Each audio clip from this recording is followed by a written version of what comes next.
vamos a orar. Amado Dios, en esta tarde, Señor, delante de tu presencia, Padre mío, disponemos nuestros corazones, Rey de Reyes, para adorarte, Señor, para engrandecerte, Padre. En esta tarde venimos a humillarnos delante de tu presencia, Señor. Hoy yo me quito para que sea el Espíritu Santo hablando a través de mis labios, Señor, hablando a través de mi corazón, Rey de Reyes. Padre, guárdanos, susténtanos, Rey de la gloria. En esta tarde bendícenos con tu presencia. En esta tarde yo te pido que nos hables al corazón, que nos llenes de tu gracia, Padre mío. Abre ojos y abre oídos espirituales, Señor. En el nombre de Jesucristo yo te pido que quites todo lo que no es tuyo, Padre. Llévate todo lo que no es tuyo, Señor. Dice la Escritura que donde hay dos o más reunidos en tu nombre, ahí tú estás. Y yo estoy seguro que tú estás aquí hoy, Señor. Padre, te damos gracias en el nombre de Jesús. Amén y amén. Bueno, entonces la palabra de hoy se llama la verdadera gracia y el juicio de Dios. Amén. La verdadera gracia y el juicio de Dios. Entonces yo quiero que vamos al libro de Apocalipsis, capítulo 22, versículo 11. ¿Apocalipsis qué? Capítulo 22, versículo 11.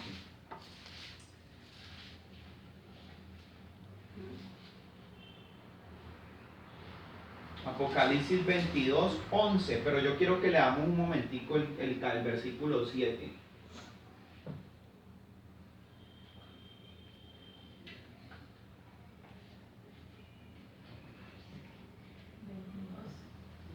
Veintidós, 7 y luego el 11.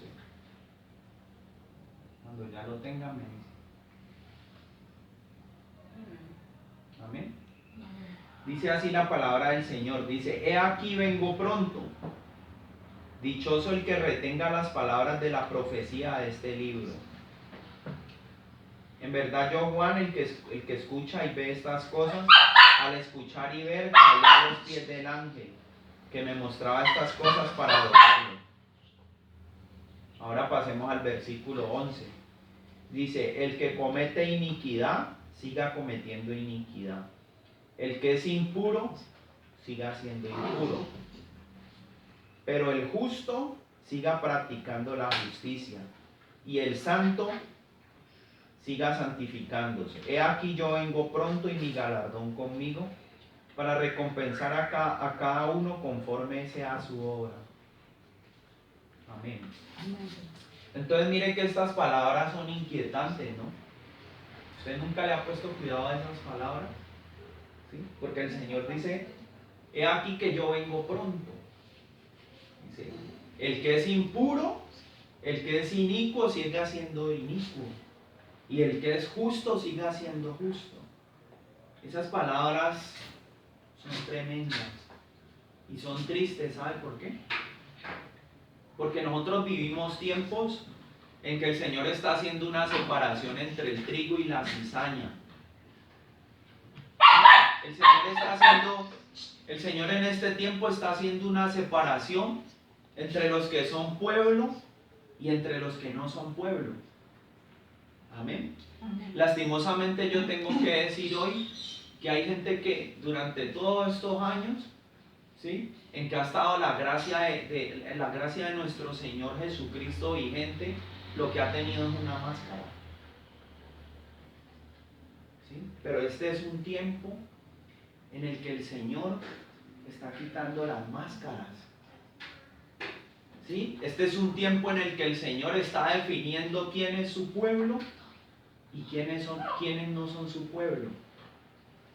Por eso es que en este tiempo han venido todo este tipo de cosas que hoy vemos en día, todo este tipo de pruebas, esta pandemia, ¿sí?, donde estamos siendo nosotros pesados en balanza, porque hay mucha gente que no se da cuenta, pero los juicios que habla el libro de Apocalipsis ya nos vinieron encima. Las cosas que decíamos que iban a suceder, en este momento ya las estamos empezando a vivir. Y cuando hablamos de un principio de dolores, O cuando hablamos de que los sellos van a empezar a abrirse o ya están siendo abiertos, estamos hablando de que el Señor va a empezar a probar a los que verdaderamente son sus hijos o a los que están jugando a ser sus hijos. Por eso la palabra dice, el que es malo siga siendo malo, pero el que es bueno siga siendo bueno. Como quien dice, si usted es malo, defínase y siga siendo igual. Pero si usted es bueno, practique la justicia y hágase más justo porque yo vengo pronto. Eso es lo que dice ahí. Y eso es algo tremendo, ¿sí? Porque eso tiene mucho que ver. Vamos al libro de Daniel, capítulo 12, versículo 10.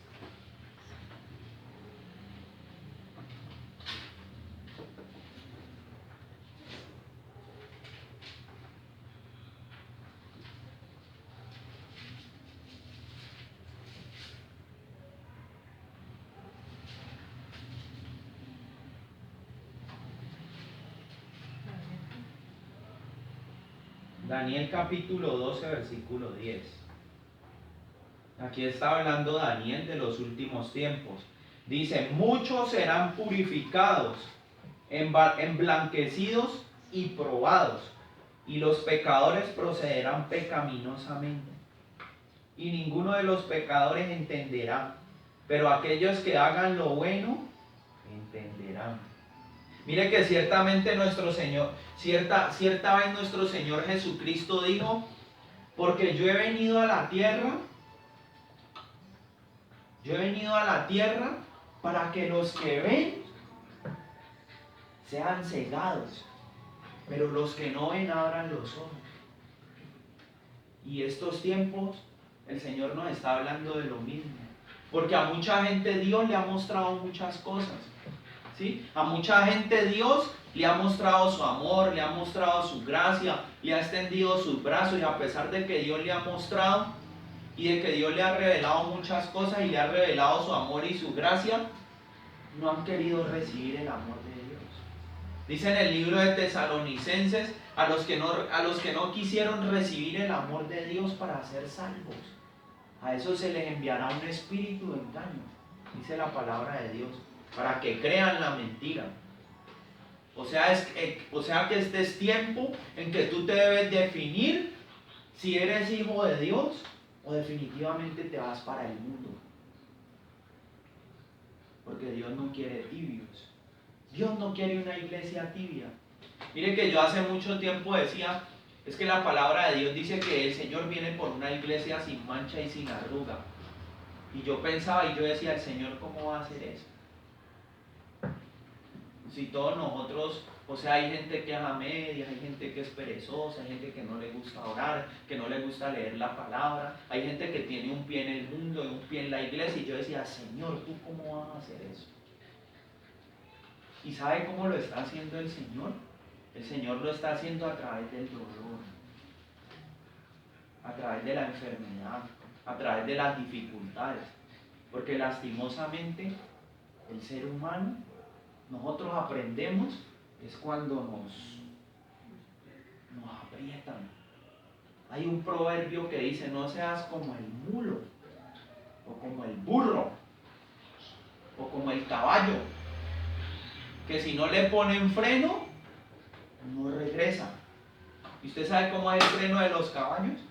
El freno de los caballos es un hierro así doblado, que se lo meten al caballo por acá,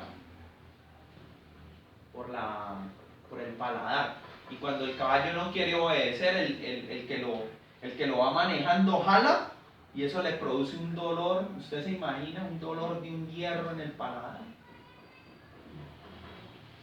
Así muchas veces es que nos gusta a nosotros que Dios nos trate, ¿sí? Porque tenemos en el corazón mucha religión, pero realmente no tenemos a Dios en el corazón y somos hipócritas.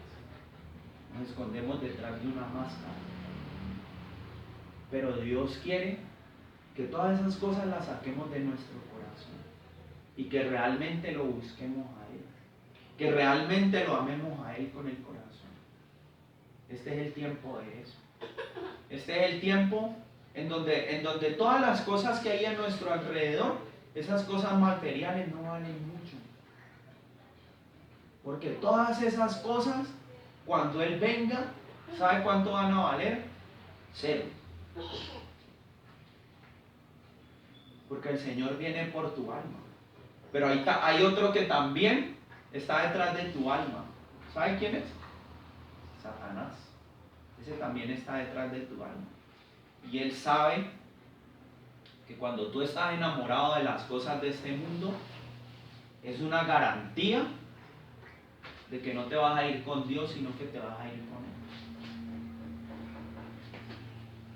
Amén.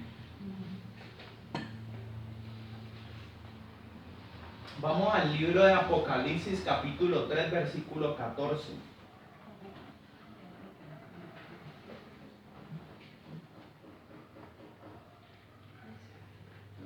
¿Usted sabe cuál es la iglesia de Laodicea? La iglesia de Laodicea es la última iglesia.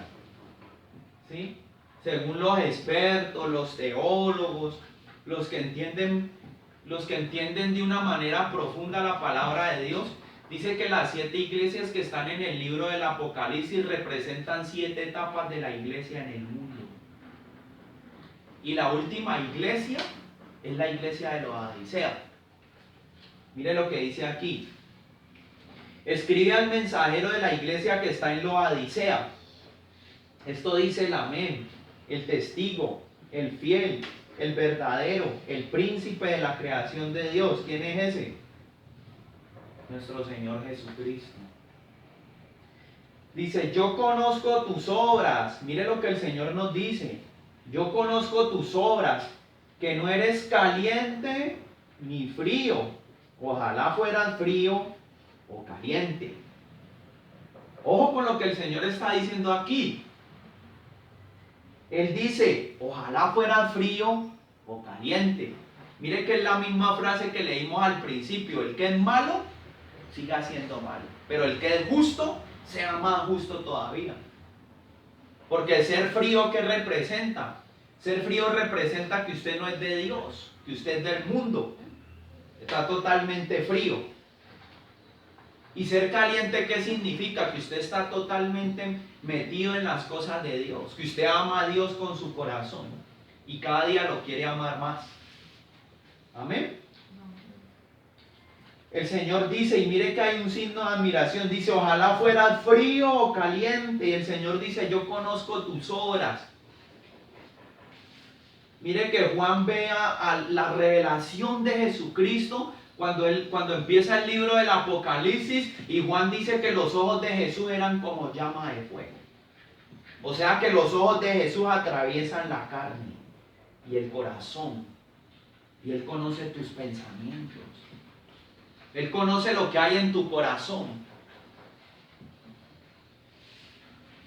Nosotros nos podemos mostrar muy lindos aquí y hacernos pasar por buenas personas, hacernos pasar porque estamos bien delante del Señor. Pero el Señor, cuando tú tienes una araña peluda en tu corazón, el Señor sabe. Porque el Señor es espíritu y todo lo conoce. Y dice la palabra que sus ojos son como llama de fuego. Y el Señor es el que te dice, hey, en tu corazón hay lascivia, en tu corazón hay lujuria, en tu corazón hay envidia, en tu corazón hay desobediencia, en tu corazón hay amargura. Y eso es lo que el Señor nos está revelando hoy, en estos tiempos, porque estamos siendo pesados en balanza y no nos hemos dado cuenta. Queremos seguir viviendo como vivíamos antes. Queremos seguir viviendo y pensando que las cosas que empezaron a suceder van a parar allí, pero eso no va a parar. Las cosas van a continuar porque el libro del Apocalipsis o todo lo que está profetizado se tiene que desarrollar. Y cada día las cosas se van a ir poniendo peores.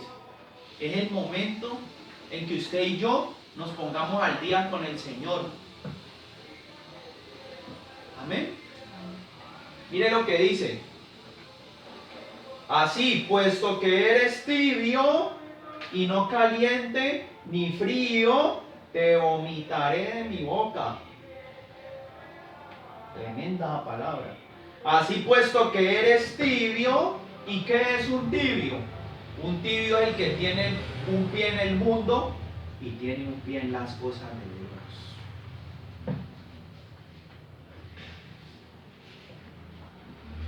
Un tibio es el que va hoy a la iglesia y por la noche está como perro y gato en la casa. Un tibio es el que le da rabia por todo, pero en su boca tiene a Dios.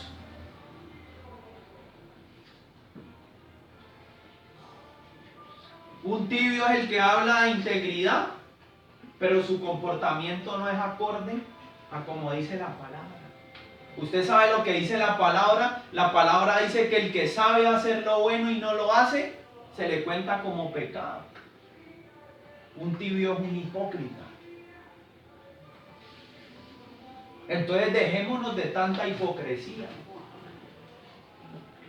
Dejémonos de tanta hipocresía, porque los hipócritas están siendo pesados en balanza y están siendo cortados.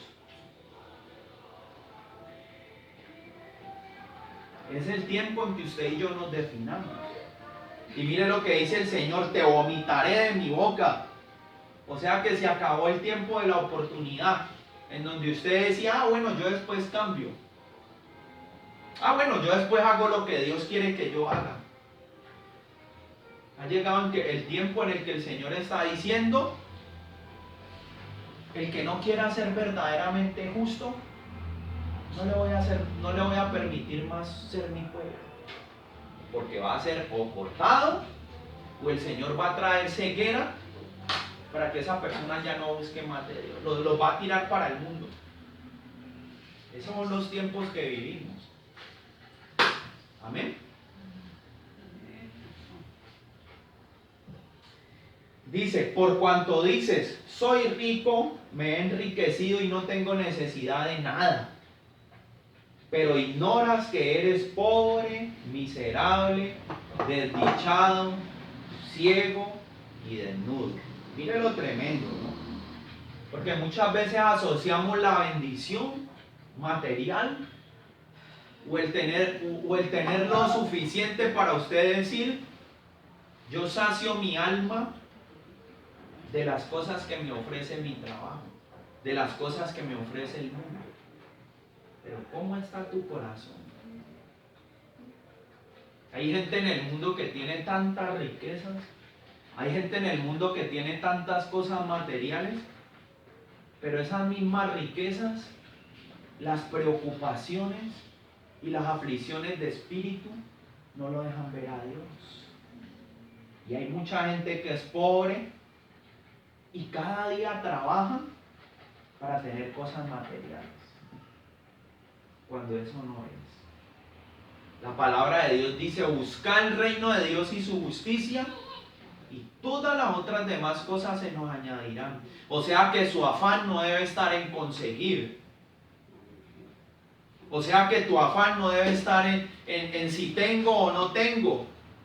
Porque cuando tú busques a Dios, entonces Él va a proveer. Cuando tú busques a Dios, entonces Él va a hacer. Amén. Mire que la última iglesia, tremendo, ¿no? La última iglesia dice: yo soy rica y de nada tengo necesidad.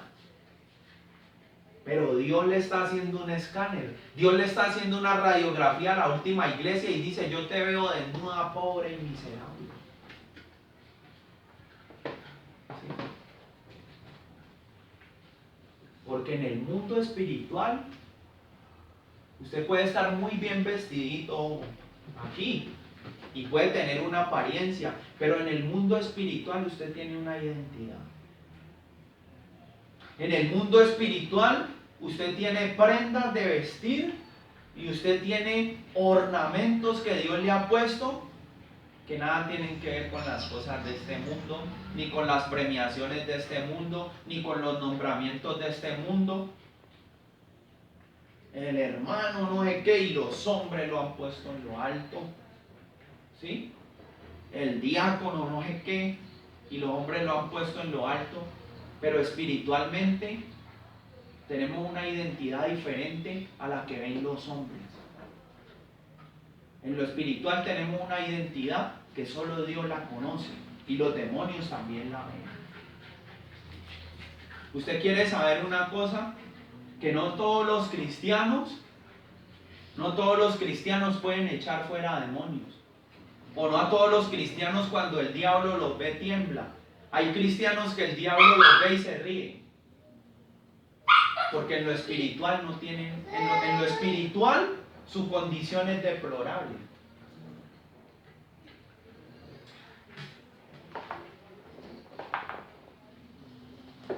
Dice, yo te aconsejo que adquieras de mí oro probado por fuego, para que seas rico, y una vestidura blanca para vestirte, y que no se exhiba la vergüenza de tu desnudez, y un ungüento para que unjas tus ojos para que puedas ver. Dice, yo reprendo y disciplino a todos los que amo. Por tanto, sé celoso y arrepiéntete. He aquí, yo estoy a la puerta y llamo. Si alguno escucha mi voz y abre la puerta, yo entraré con él y comeré con él y él conmigo. Mire, es una iglesia. La iglesia de estos últimos tiempos tiene a Jesús tocándole la puerta. O sea que Jesús no está ahí. ¿Por qué? Porque para poder ser una iglesia amante del dinero y amante de las cosas materiales, tienen que haber sacado a Jesús de ahí. Tienen que haber sacado a Jesús de la fórmula. Cierta vez un hombre le preguntó a Jesús o le dijo, Señor, ten cuidado de mi hermano que no quiere partir la herencia conmigo. Y Jesús le dijo, hombre, ¿quién me ha puesto a mí como partidor de herencias? Porque él no tiene nada que ver con eso. Amén.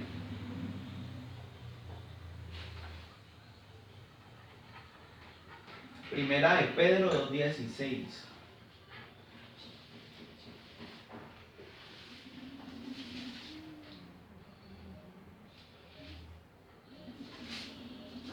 Veamos desde el 15. Primera de Pedro 2:15.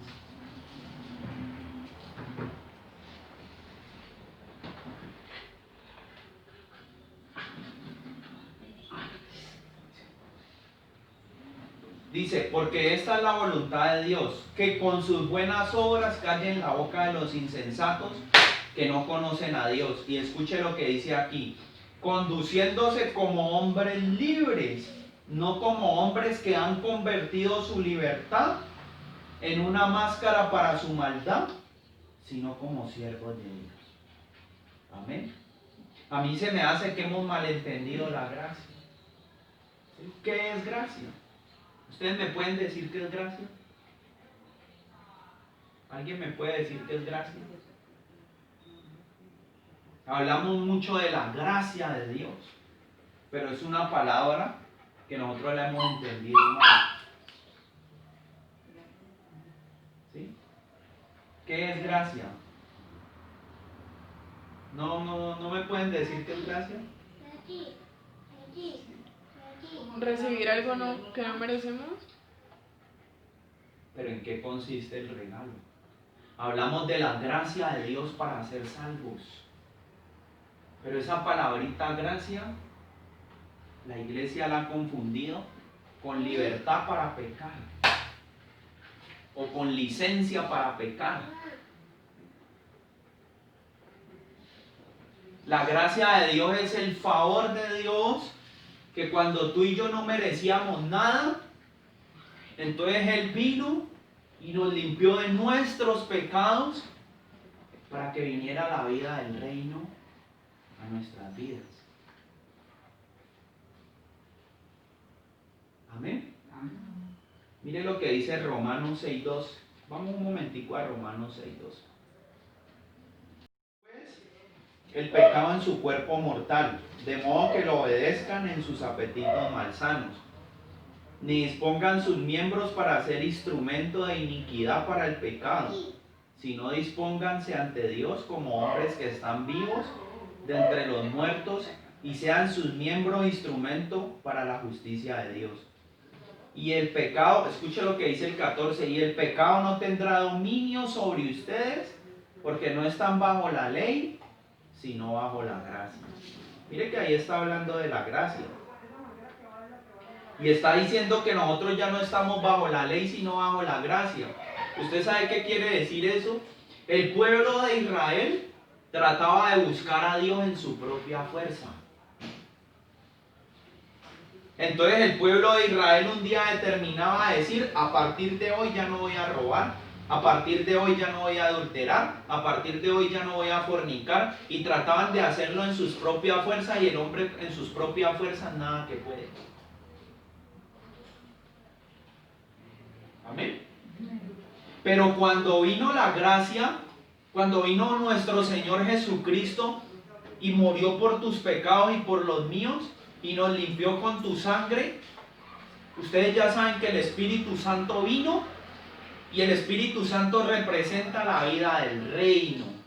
¿Y qué quiere decir la vida del reino? Que la vida del reino es algo superior a las fuerzas humanas para poder hacer la voluntad de Dios. Eso anula la gracia, eso anula la ley para nada. Sino que es el poder que Dios ha colocado dentro de ti, dentro de mí, para poder obedecerle. Porque antes en nuestra propia fuerza no podíamos obedecerle. Mire la importancia de recibir a Jesús. Y de recibirlo de corazón. Entonces tú no estás bajo la ley, siempre y cuando la vida del reino habite en usted. Porque es que la vida del reino es la que permite que usted y yo no le fallemos a Dios. La vida del reino es un estado del hombre en donde el Espíritu Santo no te deja pecar. O te deja estar en favor delante de Dios. Pero eso no tiene nada que ver con licencia para pecar. Amén.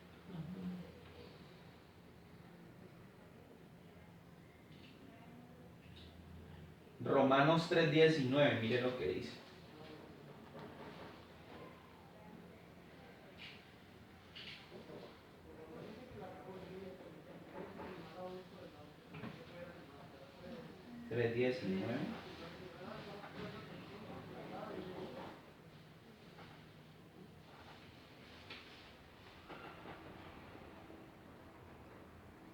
Dice así. Ahora bien, sabemos que lo que la ley dice, lo dice a los que están bajo la ley, para que toda boca se calle y el mundo entero sea hallado culpable delante de Dios. Porque ninguna carne es justificada delante de Él por las obras de la ley. Mire esa palabrita, obras. Porque el pecado fue dado a conocer por medio de la ley. Pero ahora sin la ley, la justicia de Dios es revelada y dan testimonio de ello la ley y los profetas. Porque la justicia de Dios es para todo hombre mediante la fe de Jesucristo. Y también para todo el que cree en Él, porque no hay distinción. Por cuanto todos han pecado y se encuentran privados de la gloria de Dios, pero son justificados gratuitamente por medio de la gracia y mediante la salvación que es por medio de Jesucristo, a quien Dios preordenó como propiciación por su sangre mediante la fe, a causa de nuestros pecados cometidos anteriormente. Entonces, ¿qué es la gracia? Es cuando tú y yo decimos, Señor, yo en mis fuerzas no pude ser buen esposo. Señor, yo en mis fuerzas no pude dejar de pecar. Señor, yo en mis fuerzas no he podido dejar la amargura. Señor, yo en mis fuerzas no he podido dejar la tristeza, el desánimo, el ser de doble ánimo, el ser indiferente a tus cosas. Ahí es donde Jesús viene y te dice, tú no pudiste, pero yo sí pude. Y te ayuda. Amén. Eso es la gracia de Dios. Pero la gracia de Dios no es licencia para pecar. Y tampoco es licencia para decir, es que yo soy pecador y Dios verá si me acepta así. Porque ya hay un mecanismo acercarnos a Dios. Ya hay un mecanismo para llegar al Padre y es Jesús. Pero cuando queremos seguir haciendo las cosas en nuestras propias fuerzas, entonces estamos rechazando la gracia de Dios. ¿Sí ve la diferencia?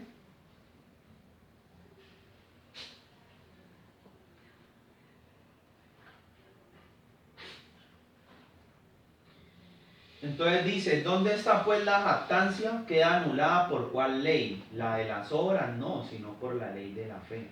Así pues consideramos que el hombre es justificado mediante la fe y no por las obras de la ley. ¿Por qué? ¿Acaso él es Dios de los judíos únicamente? No lo es, también de los gentiles, sí, también de los gentiles, porque Dios es uno que justifica mediante la fe a los circuncisos y mediante la misma fe a los incircuncisos. ¿Invalidaremos pues la ley por la fe? Mire lo que dice. ¿Invalidaremos pues la ley por la fe? De ninguna manera, más bien ratificamos la ley. ¿Por qué? Porque cuando usted recibe la gracia de Dios en su corazón, usted no siente deseos de pecar. Cuando usted todavía sigue sintiendo deseos de pecar en su corazón, es porque el Espíritu Santo no está ahí. Amén.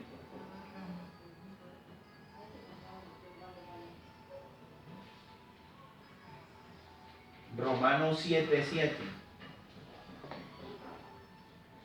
Mire lo que dice. ¿Qué pues diremos? ¿La ley es pecado? De ninguna manera, dice Pablo. Sin embargo, yo no hubiera aprendido lo que es el pecado si no fuera por la ley, porque no hubiera tenido conciencia de lo que es la codicia si la ley dijera, no codiciarás. Versículo 12 dice, de modo que la ley es santa y el mandamiento es santo, justo y bueno. Así pues lo que es bueno llegó a ser muerte para mí, dice, de ninguna manera. Más bien el pecado, para que se mostrara como pecado, consumó la muerte en mí mediante lo que es bueno, para que mediante el mandamiento el pecado fuera sobremanera condenado. Porque sabemos que la ley es espiritual. Diga conmigo, porque sabemos que la ley es espiritual, pero yo soy carnal, y estoy vendido al pecado. Mire que ese versículo es tremendo. Entonces mire que la ley es ¿qué? Espiritual. Entonces, para usted poder guardar la ley, ¿cómo debe estar? ¿En pecado? Si la ley es espiritual, ¿cómo debe estar usted para poder guardarla? ¿Sin pecado? Espiritual. Si usted no está espiritual, ¿cómo va a guardar algo que es espiritual? Si usted no está en el espíritu, no puede guardar la ley. O sea que usted y yo venimos a estar a la estatura de la ley cuando recibimos el Espíritu Santo. ¿Sí es lo tremendo? Pero cuando usted y yo estamos en la carne, nosotros no estamos a la estatura de la ley de Dios, porque dice la palabra que la ley es espiritual. Entonces todos los cristianos carnales que dicen es que yo estoy bajo la gracia, esos están más perdidos que el diablo, porque usted tiene que estar espiritual para poder obedecer. Amén.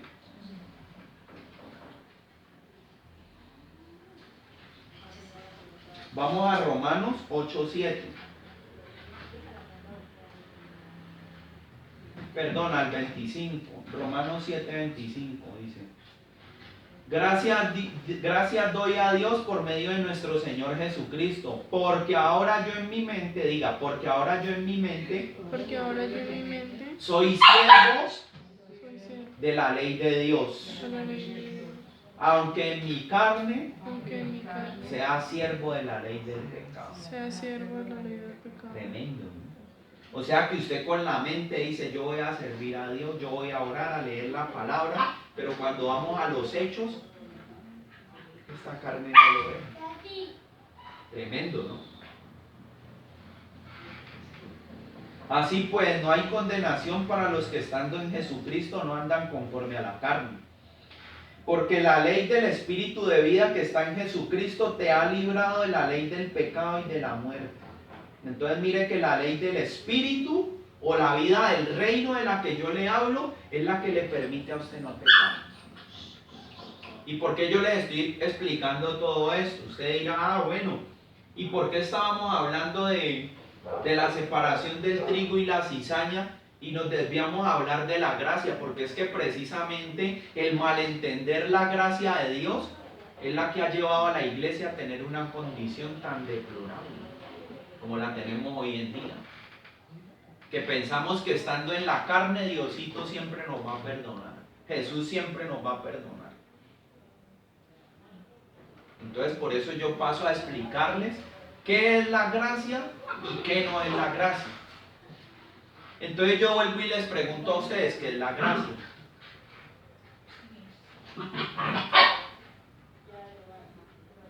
¿Qué es la gracia? Entonces, ¿qué es la gracia? Yo la definiría así. La gracia es el regalo de Dios o la vida del reino manifestada en un creyente a través del Espíritu Santo. ¿Acuerdan que Jesús decía cuando él vino? Él decía, porque el reino de los cielos se ha acercado. ¿Sí? Entonces lo que usted y yo antes no podíamos hacer, lo que el pueblo de Israel decía, es que yo quiero obedecer y trataba de obedecer en sus propias fuerzas, ahora a través del Espíritu Santo, usted y yo podemos obedecer sin hipocresía. Amén. ¿Qué dice? Mire lo que dice Santiago 1. Dice, bienaventurado el varón que resiste la prueba, porque cuando haya resistido la tentación recibirá la corona de la vida que Dios ha preparado para los que aman, para los que le aman. ¿Sí? Amén.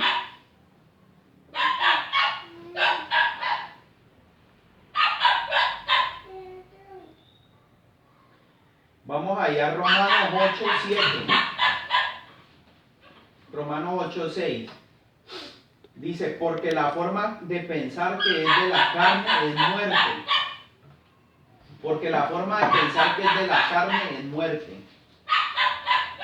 Pero la manera de pensar que es del Espíritu es vida y paz.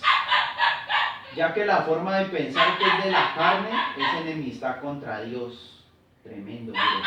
Ya que la forma de pensar que es de la carne es enemistad contra Dios, pues no se sujeta a la ley de Dios porque no puede. Entonces mire que la carne no puede sujetarse a la ley de Dios. No puede. Vamos a orar. Ay no, qué pereza. Vamos al culto. Qué pereza. Vamos a cantar alabanzas. No, qué pereza. Yo tengo que ir a hacer esto a la casa, tengo que ir al trabajo. Está en la carne. Y Dios lo está mirando así. Aquí lo dice. Porque la forma de pensar que es de la carne es enemistad contra Dios. Y cuando usted está enemistado con alguien, ¿cómo está? Está enojado. O sea que cuando usted y yo estamos en la carne, somos enemigos de Dios. Santiago también lo dice, oh almas adúlteras, ¿no sabéis que la amistad con el mundo es enemistad contra Dios? Amén.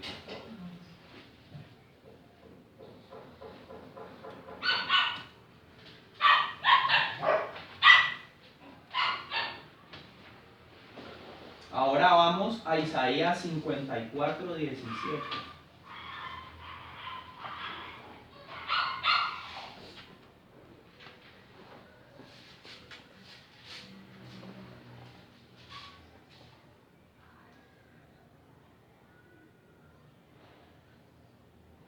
Leamos desde el 16.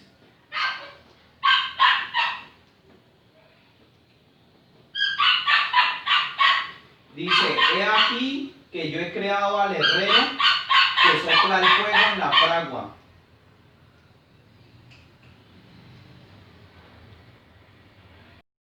Dice, he aquí que yo he creado al herrero que sopla el fuego en la fragua y forja la herramienta para su obra. También yo he creado al destructor para que destruya. Mira, ¿quién está hablando? Dios. Dios. Mire lo que dice el Señor. He aquí yo he creado al herrero que sopla el fuego en la fragua y forja la herramienta para su obra. También yo he creado al destructor para que destruya. O sea que el diablo tiene que un propósito. ¿Sí o no? Tiene un propósito, dice la palabra de Dios, de destruir, pero también tiene el propósito que a través de las aflicciones Él forja un arma. Lo está representando como un arma, pero usted sabe que cuando el hierro está sin procesar, usted de ahí saca algo bonito, saca una espada o saca no sé, una herramienta bonita. O sea que Dios también utiliza al diablo para pulir nuestra vida. Y también utiliza al diablo para traer destrucción cuando usted y yo nos portamos mal. O cuando el mundo se vuelve impío. Cuando empieza a reinar el homosexualismo. Cuando empieza a reinar el ateísmo. Cuando empieza a reinar el enfriamiento. Cuando empieza a reinar la mundanalidad, el robo, la prostitución, la muerte, la desobediencia, el secuestro, las violaciones de niños, la pedofilia, los abortos, las infidelidades, cuando empieza a reinar todo eso, entonces Dios lo que hace es darle permiso a Satanás para que destruya. O para que ese cristiano que no se quiere enderezar, entonces permitirle una enfermedad y se va, póngale coronavirus a Nicole para ver si endereza. O póngale coronavirus a Santiago a ver si así se ajuicia. O vaya, póngale coronavirus al pastor fulano de tal a ver si deja de ser mentiroso, de mentirle a la gente y de robarse las ofrendas. Y no estoy dando nombres porque no hay que dar nombres, pero es un ejemplo de cosas que están pasando en el mundo. ¿Sí? Entonces mire que es muy importante que usted y yo entendiéramos qué es la gracia, porque muchas veces malentendemos la gracia y la gracia no es licencia para pecar. Porque si una vez Dios a usted lo levantó a través de su gracia, lo limpió de pecados, si usted sigue pecando, llega el momento en que Dios dice, no, ese corazón no sirve. Ese no me sirve, porque si ni dándole el Espíritu Santo y habiéndolo limpiado de sus pecados se arrepintió, sino que sigue en lo mismo, entonces vea, yo lo voy a cortar. Entonces es muy importante que entendamos qué no es la gracia y qué sí es la gracia de Dios. La gracia de Dios es una ayuda extra para que usted y yo podamos obedecer. Amén. Vamos a Isaías 24. Vamos terminando.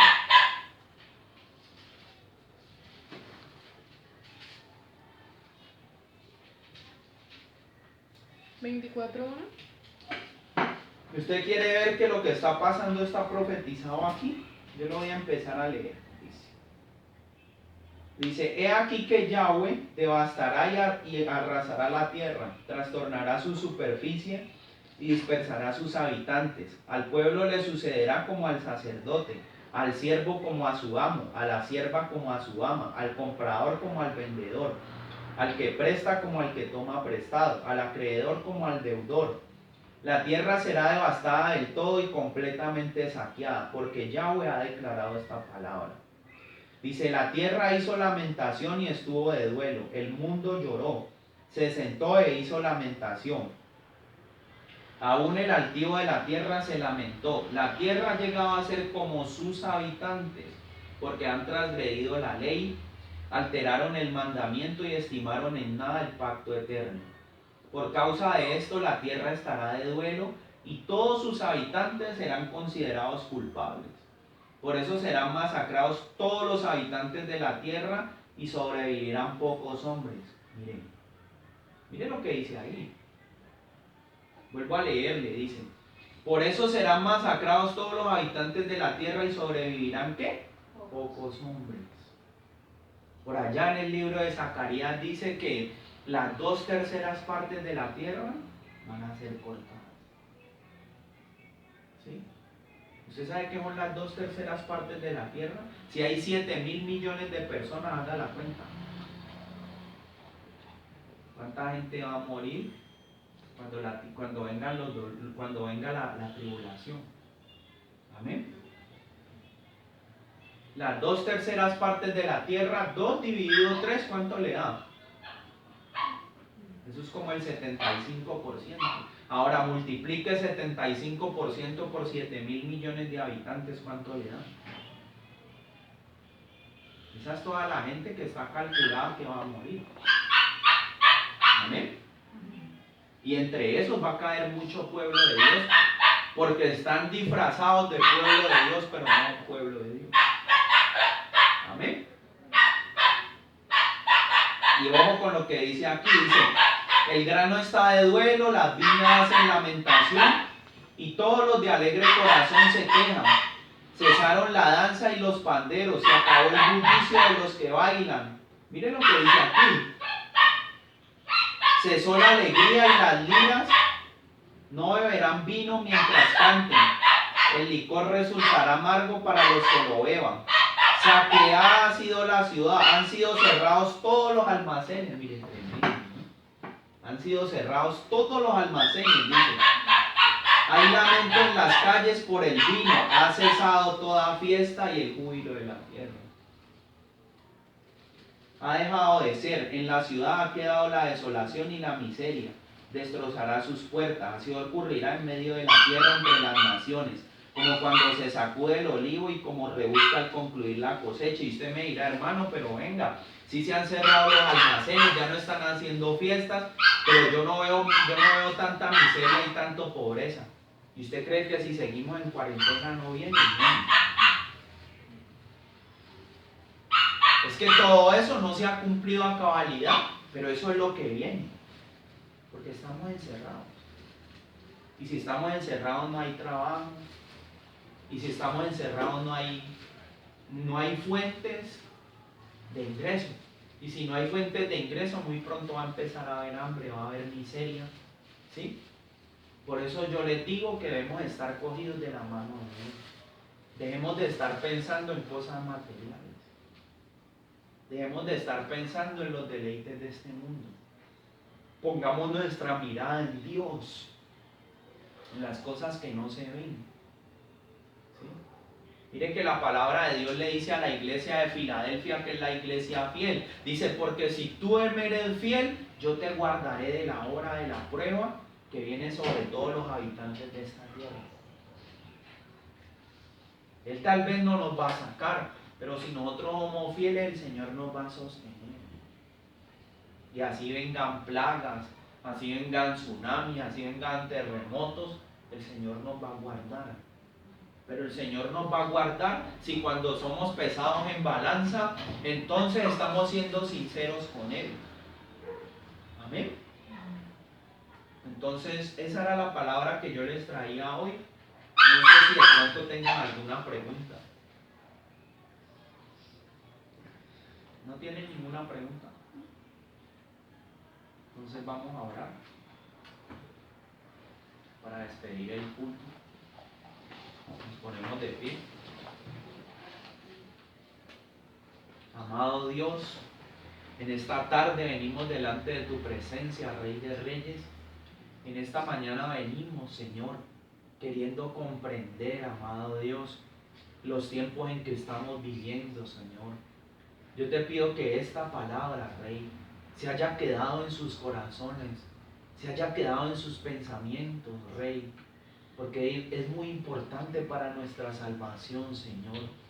Padre, ayúdanos a entender y ayúdanos, Señor, a no ser de un corazón duro, Padre, porque a veces somos de un corazón tan duro que cuando estamos aquí entendemos la palabra, pero cuando salimos, Señor, de la gloria, se nos olvida, amado Dios, y seguimos fallando, Señor. Seguimos acercando nuestra vida al precipicio, Señor. Ayúdanos, Señor, a entender los tiempos en que estamos viviendo, Padre, para ponernos al día contigo, Señor, y para poder hacer tu voluntad.